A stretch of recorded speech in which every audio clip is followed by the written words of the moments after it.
고대 그리스의 유명한 철학자였던 플라톤이 한 번은 주변에 있는 사람들에게 심각한 오해를 받은 적이 있었습니다. 그래서 많은 사람들이 그를 비방하는데도 불구하고 그는 자기의 처지를 변명하지 않았습니다. 합리화도 하지 않았습니다. 마음을 상해하지도 않았습니다. 그때 한 제자가 플라톤에게 물어봤습니다. 선생님은 왜 변명을 안 하십니까? 사실이 아닌데도 왜 참고 계십니까? 여쭈어 보았습니다. 그때 플라톤은 다음과 같이 말했다고 합니다. 그들의 비난을 종결시키는 것은 나의 변명이 아니다. 그들의 비난을 침묵시킬 수 있는 유일한 길은 나의 올바른 행위뿐이다라고 말했다고 합니다. 이러한 말을 통해서 그는 제자들에게 본이 되고 그는 유명한 철학자요, 존경하는 철학자가 될 수 있었습니다. 그렇습니다. 플라톤이 위대한 인물이 된 것은 자신의 마음을 다스릴 줄 아는 능력 때문이었습니다. 많은 사람들이 이 세상을 살아가다 보면 간혹 오해로 인해서 비난을 받을 때가 있습니다. 그래서 오해를 풀려고 여러 가지 방법을 다 동원합니다. 그러나 그것이 쉽게 해결되지 아니하고 도리어 실이 꼬이듯이 더 오해가 깊어질 때가 있음을 보게 됩니다.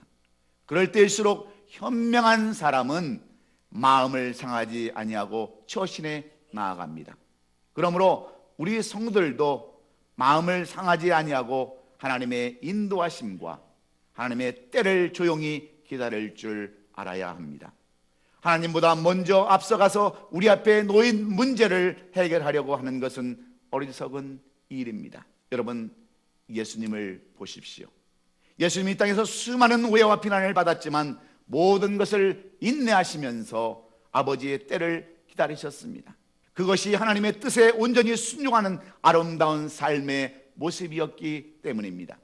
하나님께서는 참고 인내하며 하나님의 때를 기다리는 자들의 아픔을 아시고 그들의 흘리는 모든 눈물을 그 눈에서 씻기시는 분이심을 너무나도 주님은 잘 알고 계셨기 때문입니다.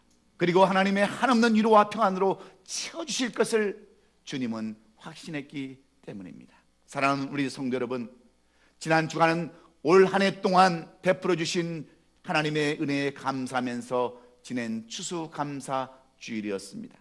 그런데 어떤 사람은 이 추수감사 주간이 오히려 더 힘들고 괴로운 시간이 되기도 했을 겁니다. 감사할 것이 없어서 상한 마음으로 보내신 분들도 있었을 겁니다. 똑같은 세상을 똑같이 살아도 어떤 사람은 이처럼 세상을 살다 보면 이해하기 어려운 문제를 만나기도 하고 생각하기 싫은 일들을 만나며 살아갈 때가 있습니다. 그런데 이러한 일들은 우리 그리스도인들도 마찬가지입니다. 비록 그리스도인들 할지라도 마음이 상할 때가 너무나도 많이 있습니다. 화가 날 때도 있습니다. 그래서 은연중에 하나님, 기도하고 시작했는데 어찌하여 더 나빠질 수 있습니까? 더 왜 힘이 듭니까? 하나님을 믿는데 어찌하여 더 괴로운 일들이 생기는 것입니까? 말씀대로 순종하며 살려고 애쓰는데 어찌하여 시간이 갈수록 더 힘들고 그 어렵고 가슴 아픈 일만 생기는 것입니까? 내 삶이 어찌하여 이렇게 더 첩첩산중입니까? 하며 질문을 던지고 살아가는 사람들이 많이 있습니다. 이곳 미국까지 와서 더 잘 살아보려고, 더 편한 삶을 살려고 왔는데 어찌해서 더 힘들고 어렵습니까? 좋은 가정을 이루고 살려고 가정을 이루었는데 어찌하여 더 괴롭고 고통스러운지 그 이유를 몰라 방하고 안타까워하는 사람들도 많이 있습니다. 그래서 어느덧 우리의 마음이 산 마음이 되어서 원망과 불평으로 살아갈 수밖에 없기에 그 아무리 맛있는 음식을 먹어도 속이 쓰리고 아플 뿐입니다. 늘 허전합니다. 그 아무리 귀하고 보배 같은 소식이 들려와도 즐겁지 아니하고 오히려 분노와 슬픔만 더할 뿐입니다. 이것이 마음 상한 사람들의 모습입니다.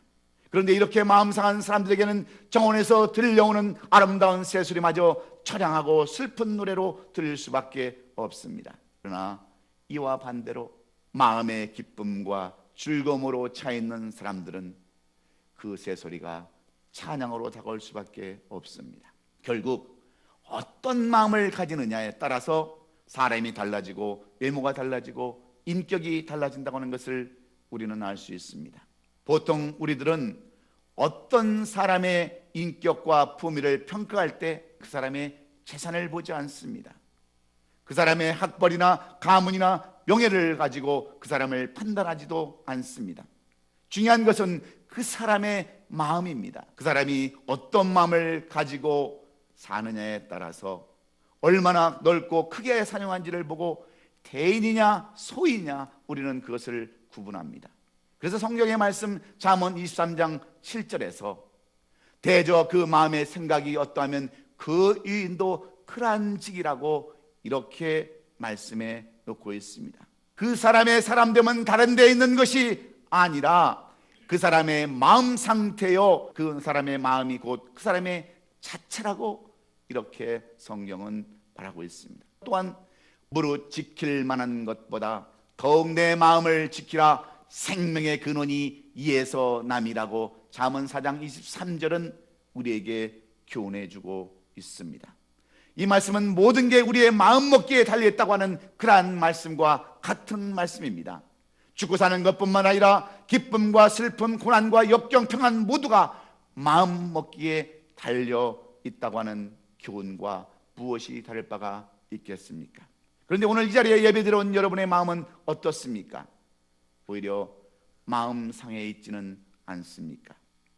오늘 이 본문의 말씀은 마음이 상하여 하나님의 복된 말씀을 거절할 수밖에 없었던 이스라엘 백성들의 불신앙을 기록해 놓고 있습니다. 우리가 이 말씀을 이해하기 위해서는 앞장 5장에 있는 말씀을 먼저 우리는 이해해야 합니다. 오늘 5장의 말씀을 보면 이렇습니다. 하나님의 택하신 이스라엘 민족이 애굽의 종이 되어서 고난과 고통을 당하다가 하나님께 탄식하며 부르짖었을 때에 하나님은 그들의 부르짖음을 들으셨습니다. 처절한 고통소리를 들으시고 모세를 불러서 그들의 지도자로 세웁니다. 모세는 하나님의 명령에 따라서 애굽 왕 바로에게 나가 5장 1절에서 이렇게 말하고 있습니다. 이스라엘 하나님 여호와께서 이렇게 말씀하시기를 내 백성을 보내라. 그러면 그들의 광야에서 내 앞에 절기를 지킬 것이니라. 이렇게 말씀합니다. 이렇게 이야기했을 때 바로의 마음은 더욱더 강팍해져서 오늘 본문 5장 2절에 보면 바로가 이르되 여호와가 누구이시기에 내가 그의 목소리를 듣고 이스라엘을 보내겠느냐? 나는 여호와를 알지 못하니 이스라엘을 보내지 아니하리라. 이렇게 대답합니다. 이스라엘 백성들에게 더욱더 혹독하게 바로는 사역을 부과시킵니다. 벽돌을 굽는데도 집을 주지 않습니다. 오히려 벽돌을 굽게 하고 일할 분량을 더 많게 합니다. 그러니 그들이 얼마나 고통이 더 컸겠습니까? 이때 이스라엘 자손들의 우두머리인 패장들은 바로 옆에 나가서 호소하는 말이 어찌하여 종들에게 그렇게 하시나이까 하는 말이 15절 말씀에 기록이 되어져 있습니다. 지금까지 바로 왕 통치를 위해서 우리가 열심히 일하고 열심히 순종하며 최선을 다해서 일해왔는데 어찌하여 우리를 더 괴롭게 하느냐 하는 것입니다. 그러면서 그들이 화가 몸에 맺히고 마음이 상하여 모세를 원망하게 되었습니다. 21절에 기록된 것처럼 너희가 우리를 바로의 눈과 그의 신하의 눈에 미운 것이 되게 하고 그들의 손에 칼을 주어 우리를 죽이게 하는도다 하며 원성을 높입니다. 이처럼 상한 마음으로 원망하고 불평할 때 5장 23절로 24절에서 모세는 이렇게 하나님 앞에 원망하며 이야기합니다. 주여 어찌하여 이 백성이 학대를 당하게 하셨나이까? 어찌하여 나를 보내셨나이까? 하면서 하나님 앞에 상한 심령으로 간구하는 것이 5장 마지막 절에 기록된 그러한 내용들입니다. 고통당하고 억압당하는 하나님의 백성들을 위하여 하나님의 명령을 받고 여기까지 왔는데 어찌하여 더 상황이 약해지고 환경이 나빠지며 우리를 둘러싸고 있는 조건들이 더 나빠지고 있습니까? 어찌하여 더 그렇습니까? 하는 내용이 출애굽기 5장 마지막 부분에 던져진 모세의 질문입니다. 여러분, 이 질문은 오늘 이스라엘을 살아가는 저와 여러분들이 하나님 앞에 던지는 질문과 무엇이 다르겠습니까? 하나님의 백성들은 물론이거니와 모세도 마음이 상할 수밖에 없어서 이렇게 질문할 때 하나님은 어떻게 대답하셨을까요? 하나님은 침묵하지 아니하시고 말씀하시는 내용이 바로 오늘 본문 6장 1절로 9절의 말씀인 것을 우리는 깨달아야 합니다. 어찌하여 더라고 하는 모세의 질문에 대한 하나님의 응답의 말씀. 이 말씀은 이 세상을 살아가면서 어려움을 당하고 고통을 당하고 시련 가운데 있는 우리 성도에게 주시는 하나님의 응답인 줄로 믿습니다. 그렇다면 하나님의 응답이 무엇이며 우리에게 영적으로 주시는 교훈은 어디에 있을까요? 상한 마음이 있을 때 우리는 어떤 자세로 나가야 될까요? 이 말씀은 상한 마음이 되어서 정말 이러지도 못하고 저러지도 못하는 우리들에게 주시는 하나님의 응답의 말씀이기에 지난 11개월의 삶이 상한 심령으로 살아왔다고 한다면 오늘 이 말씀을 듣고 깨달으시고 위로받는 이 예배가 될 수 있기를 예수님의 이름으로 축원합니다. 그렇다면 왜 하나님께서는 우리에게 이 상한 마음을 주셨을까요? 첫째는 하나님의 능력을 드러내기 위함인 줄 알아야 합니다. 하나님만이 이 모든 문제를 해결해 줄 수 있다고 하는 전능하신 하나님을 드러내기 위함인 줄로 알아야 우리가 위로받고 소망 가운데 살 수 있다고 하는 말씀입니다. 그래서 오늘 본문 1절을 보면 말씀이 이렇게 기록되어 있습니다. 여호와께서 모세에게 이르시되 이제 내가 바로에게 하는 일을 내가 보리라. 강한 손으로 말미암아 바로가 그들을 보내리라. 강한 손으로 말미암아 바로가 그들을 그 땅에서 쫓아내리라 말씀해 주셨습니다. 모세가 목숨을 걸고 심각하게 내 백성으로 가게 하라고 바로에게 말했을 때 바로가 흔쾌하게 그래 가라고 했다고 한다면 얼마나 여러분 좋았겠습니까? 그런데 바로의 마음은 갈수록 강팍해져서 극한 상황까지 오게 되었습니다. 이때 하나님의 대답은 강한 손을 더함으로 이었습니다. 강한 손을 더함으로라는 뜻은 하나님의 능력을 더하셨다고 하는 말씀과 같은 의미입니다. 그 능력은 10가지 재앙으로 나타나서 갈수록 재앙의 정도가 점점 강해졌습니다. 그제서야 바로는 그 강팍한 마음을 풀고 마침내 항복하고 이스라엘 백성들을 놓아 주었습니다. 사랑하는 우리 성도 여러분, 아마 이스라엘 백성들이 쉽게 바로의 손아귀에서 빠져나왔더라면 그들은 이것이 하나님의 도우심이라기보다는 우연한 일이라고 결론을 내렸을 가능성이 얼마나 많았겠습니까? 그러나 절망적인 상황 속에서 하나님의 구체적인 도우심이 나타났을 때 그들은 정말로 하나님께서 우리를 도우셨구나, 구하셨구나 하는 것을 알게 된 줄로 믿습니다. 하나님은 왜 강팍한 일들을 우리 앞에 놓았을까요? 그리고 우리 앞에 놓여진 바로는 무엇을 의미하는 것일까요? 때로는 그 바로가 내 남편일 수도 있습니다. 내 자녀들일 수도 있습니다.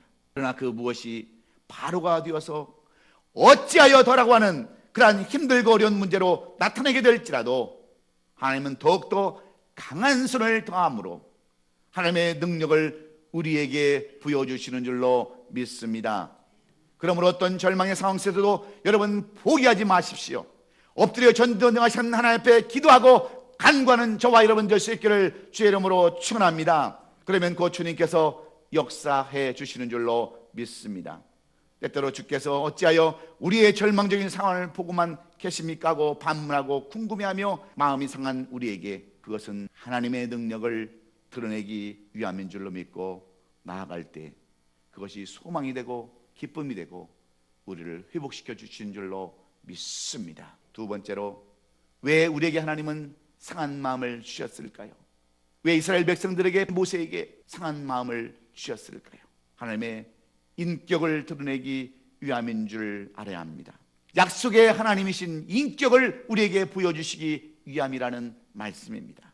그래서 오늘 본문 2절로 3절에 보면 이런 말씀이 기록되어 있습니다. 하나님이 모세에게 말씀하여 이르시되 나는 여호와이니라. 내가 아브라함과 이삭과 야곱에게 전능히 하나님으로 나타났으나 나의 이름을 여호와로는 그들에게 알리지 아니하였더라. 이렇게 말씀합니다. 이 말씀은 지금까지 이스라엘 백성들이 하나님을 전능하신 하나님으로 기억해 왔는데 이제는 여호와 즉 약속을 지키시는 언약의 하나님이심을 보여주시겠다고 하는 약속의 말씀과 같습니다. 여기 여호와라는 말의 뜻은 스스로 있는 자라는 뜻입니다. 이스라엘 백성들이 고난을 당하던 과거에도 계셨고 현재에도 계시며 앞으로도 미래에도 계실 분이라고 하는 그러한 말씀과 같습니다. 한마디로 변치 아니하시는 분이시기에 과거에 한번 약속하셨으면 그 약속은 반드시 잊지 아니하시고 성취하신다고 하시는 약속의 말씀입니다. 그래서 야훼 즉 여호와라는 이름의 가장 중요한 의미는 약속을 지키시는 하나님이라는 뜻입니다. 이것이 여호와라는 이름이 주는 가장 중요한 의미임을 우리는 먼저 알아야 합니다. 사랑하는 우리 성도 여러분, 이스라엘 백성들이 애굽에서 종살이할 때 하나님의 약속을 기억하고 하나님께 불평하는 사람들이 있었다고 한다면 여러분, 어떤 불평을 그들은 먼저 했겠습니까? 그것은 하나님이 우리에게 약속하신 가나안 땅에서 우리가 하나님을 찬양하는 백성이 되게 하셨다고 약속하셨는데 어찌하여 이곳에 와서 고통을 당하게 하십니까? 라는 그런 불평이었을 겁니다.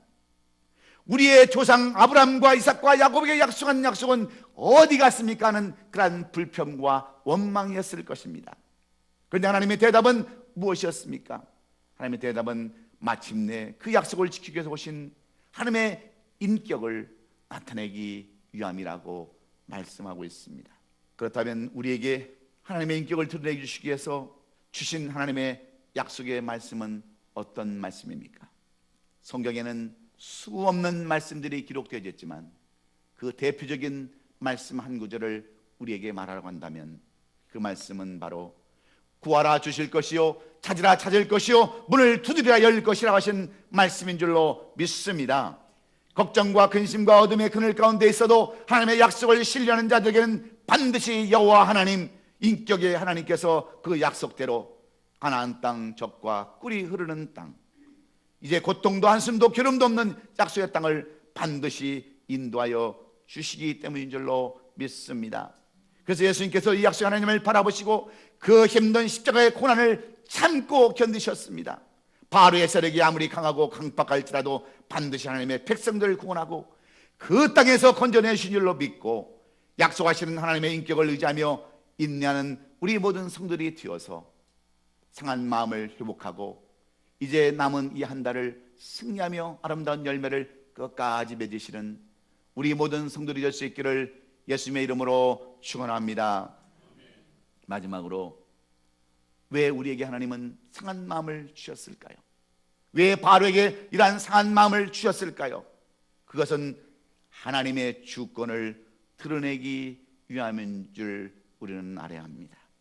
오늘 본문 6절로 7절의 말씀에는 이렇게 기록되어 있습니다. 그러므로 이스라엘 자손에게 말하기를 나는 여호와라 내가 애굽의 사람의 무거운 짐 밑에서 너희를 빼내며 그들의 노역에서 너희를 건지며 편팔과 여러 큰 심판들로서 너희를 속량하여 너희를 내 백성으로 삼고 나는 너희의 하나님이 되리니 나는 애굽 사람의 무거운 짐 밑에서 너희를 빼낸 너희 하나님 여호와인 줄을 너희가 알지라고 이렇게 분명하게 말씀해 주셨습니다. 이 말씀은 바로 밑에서 고통당하는 이스라엘 백성들을 향한 하나님의 선언의 말씀이십니다. 동시에 하나님의 의지를 강하게 표현해주고 있는 하나님의 주권적인 약속의 말씀이기도 합니다. 하나님 어찌하여 더 어렵게 하시고 더 힘들게 하십니까? 거기에 대한 하나님의 강력한 주권을 나타내 주시는 응답의 말씀입니다. 이 세 가지의 말씀은 애굽 땅에서 종살이하며 학대받는 이스라엘 민족들에게는 복음이요 살리는 생명의 말씀이요 구원의 말씀이었습니다. 이 말씀보다 더 귀한 말씀은 없습니다. 이 소식보다 더 좋은 소식도 없습니다. 이 약속보다 더 복된 약속도 없었습니다. 그 고통 속에서 건져주겠다는 말씀이요 눈물에서 해방시켜 주겠다고 하는 말씀입니다. 그리고 하나님의 백성이 되어서 하나님의 축복 안에서 살게 해주겠다는 이 말씀은 곧 우리의 상한 마음이 풀리고 한이 풀리는 그런 말씀이기도 하며 소름이 거치는 말씀이요 하늘이 열리는 응답이었습니다. 그런데 이 말씀을 이스라엘 민족은 듣지 아니하였더라고 오늘 본문이 기록하고 있지 않습니까? 하나님의 그 구원의 역사를 그들은 외면했다고 하는 겁니다. 참으로 답답하고 안타까운 일이 아닐 수 없습니다. 가슴을 치며 통곡할 그러한 노릇인데 왜 그럴까요? 무엇 때문일까요? 오늘 본문 6장 9절에 보면 그 이유를 이렇게 성경은 써놓았습니다.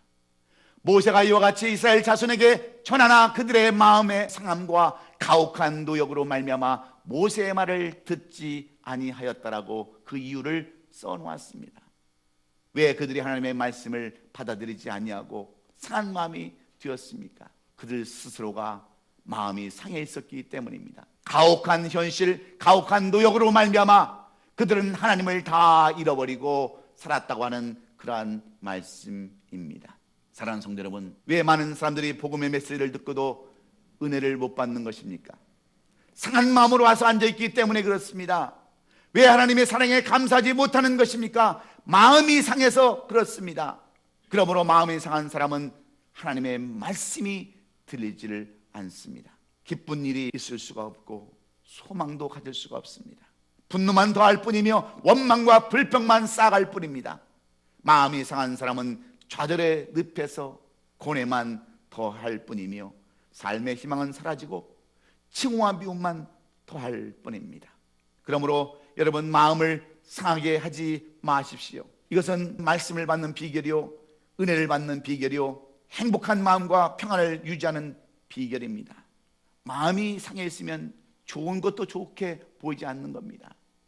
그렇다면 오늘 우리는 어떤 마음을 가져야 할까요?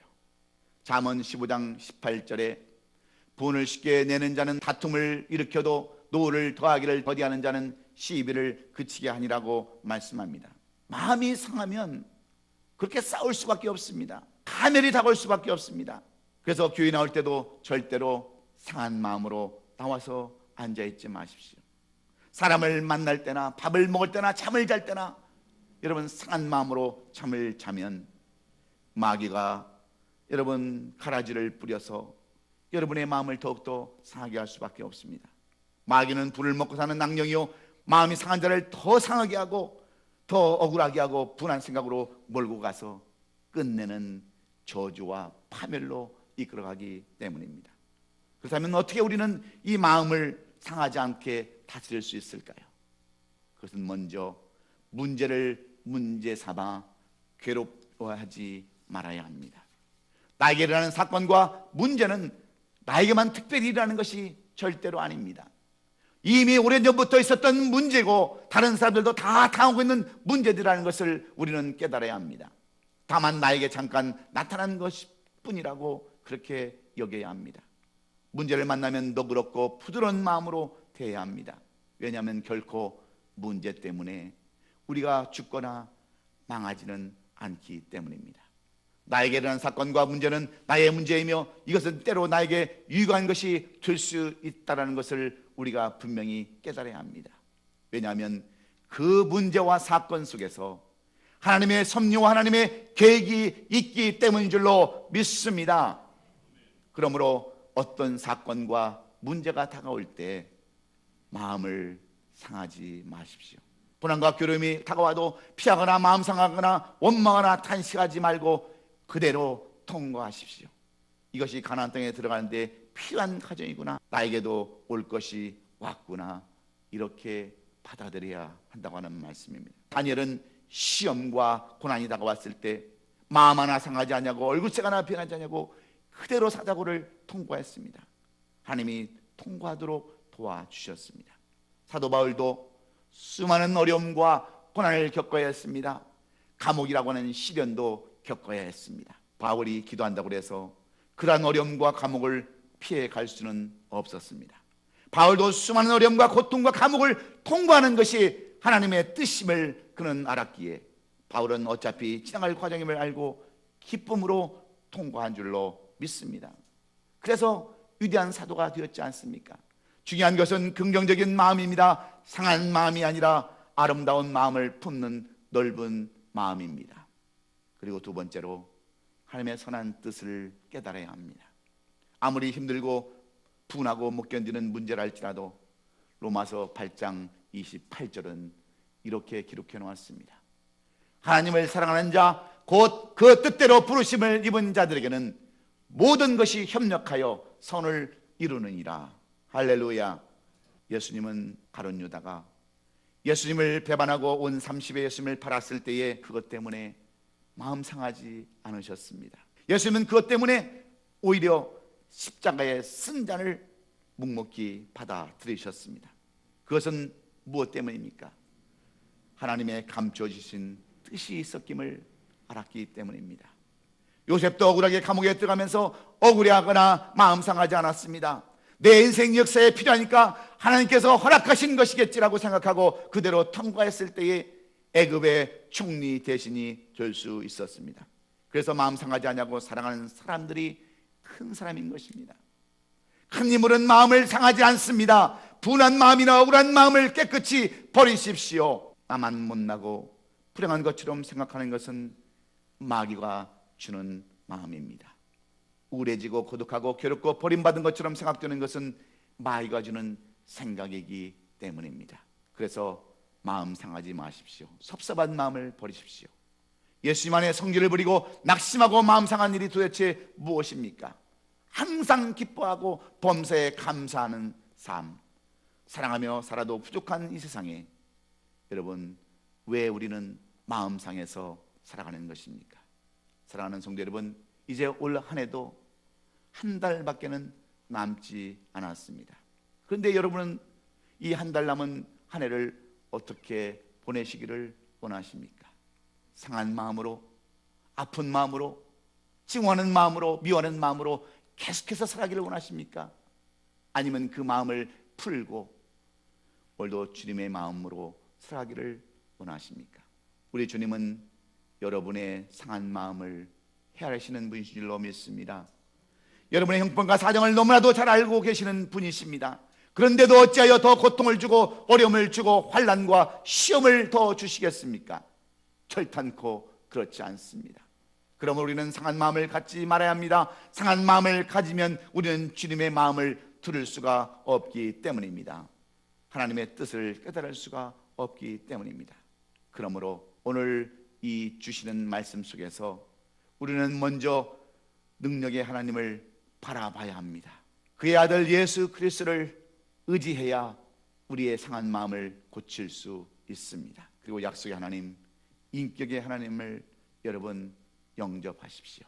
그분을 만나서 그분을 영접하신다면 우리의 상한 마음이 해결되는 줄로 믿습니다. 그리고 우리의 모든 주권을 하나님 앞에 맡기십시오. 전능하신 우리 주님, 못할 것이 없으신 우리 주님에게 다 맡기십시오. 그러면 하나님은 여러분의 상한 마음을 회복시켜 주시는 줄로 믿습니다. 상한 마음이 회복될 때 여러분의 모든 문제가 해결받게 되는 줄로 믿으시고 상한 마음에서 기쁜 마음으로 이제 마지막 남은 이 한 해를 승리하는 우리 모든 성도들이 될 수 있기를 예수님의 이름으로 축원합니다. 축원합니다.